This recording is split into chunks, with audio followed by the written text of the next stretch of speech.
அன்பர்களே, இறையருளால் ஏவப்பட்டு முதியவர் சிமியோன் எருசலேம் ஆலயத்திற்கு வருகிறார். அங்கே இறைமகன் இயேசுவை காண்கிறார். அவரை கையிலேந்தி பரவசம் அடைந்து பல வகையிலே இறைவாக்கு உரைப்பதை பார்க்கிறோம். அதை இன்று நமக்கு சிந்தனையாக இறையடியார் வீரமாமுனிவர் தருகின்றார். மிகவும் ரசிக்கத்தக்க ஒரு செய்யுளாக இதை அவர் அமைத்திருக்கின்றார். நற்செய்தி செய்தி பகுதியை அப்படியே செய்யுள் வடிவத்திலே நமக்கு தந்திருப்பதை நாம் பார்க்கிறோம்.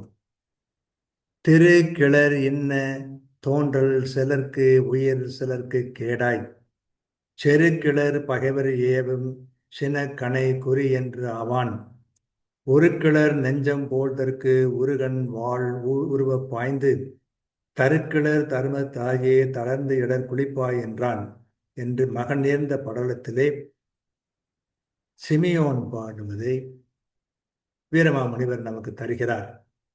அழகுமிக்க இம்மகன் சிலருக்கு உயிராகவும் சிலருக்கு கேடாகவும் போருக்கு கிளர்ந்து எழுகின்ற பகைவரையேவும் சினமாகிய அம்புக்கு இட்டு வைத்த இலக்கு போகவும் அமைவான். மரம்போல் தழைத்த புண்ணிய வளங்கொண்ட தாயே, உன் அழகு நிறைந்த நெஞ்சை பிளக்கத்தக்க வகையில் துன்பம் என்னும் வாழ் ஊடுருவ பாய்ந்து தளர்ந்து நீ துயரக் கடலில் மூழ்குவாய் என்றான் என்று கூறுகிறார்.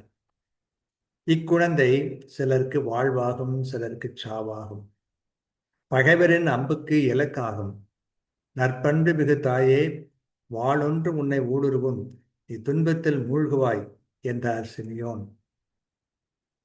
திருக்கிளர் இன்ன தோன்றல் சிலர்க்குயிர் சிலர்க்கு கேடாய் செருக்கிளர் பகைவர் ரேவம் சென கனை குறி என்றாவான் ஒரு கிளர் நெஞ்சம் போழ்தற்குரு கண் வாழ்வுருவ பாய்ந்து தருக்கிளர் தருமத்தாயே தளர்ந்து இடர் குளிப்பாய் என்றான் என்று வீரமாமுனிவர் இதனை சொல்லுகிறார்.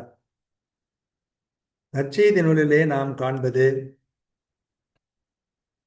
சிமையோன் அந்த குழந்தைகளை எடுத்துக்கொண்டு இறைமகனை பார்த்து இந்த இறைமகன் தனக்கு என்ன என்பதை சொல்லி, இறைமகன் இந்த உலகிற்கு எப்படிப்பட்டவனாக இருப்பான் என்பதை சொல்லி, அந்த இறைமகனை பெற்றெடுத்த தாய்க்கு என்ன நேரும் என்பதை சொல்லி இறைவாக்கு உரைப்பதை நாம் நற்செய்தியிலே பார்க்கிறோம். அதனை அப்படியே நமக்கு வீரமாமுனிவர் சிறப்பாக தருகிறார். வாழ்க.